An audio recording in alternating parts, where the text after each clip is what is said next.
सकाळ सकाळी भूक लागलेली, मग म्हणालो बनवायचं काय. तर कोबी होतं, जरासं गाजर बिजर मिक्स करून हे आमच्या बघा कांद्याची पात पण आहे आपल्याकडं, कुंडीत लावलेली आहे की नाही. टेक्निक भारी. हे सगळे घेऊया आणि अंड्याचा भात बनवूया म्हणालो. मस्तपैकी लसूण बिसून मिरची आलं ठेचलं चांगलं आहे असं मिक्स केलं आहे आणि गरम तेलामध्ये पहिला आमलेट मारूया म्हणालो.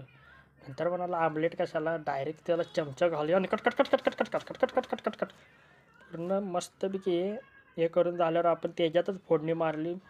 घेऊन कोबी बिबी सगळं मिक्स केलं, गरा भात टाकला, शिळा होता तो आपला, त्याला मस्तपैकी मिक्स केलं आणि आपल्या भाताचा मसाला आता उडकत बसले, कुठं गावते का बघाले.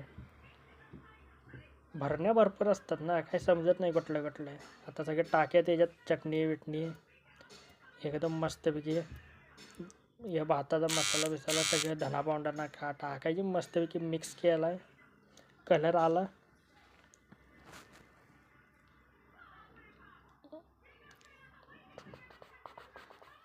जरा आणि चटणी कारण जरा तिखट पाहिजे ना, आणि वरनं कोबी मस्तपैकी घातला, मिक्स करून टाकायचं कांद्याची पातनाला.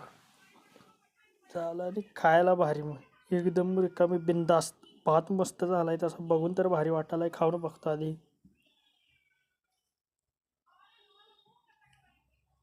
मस्त.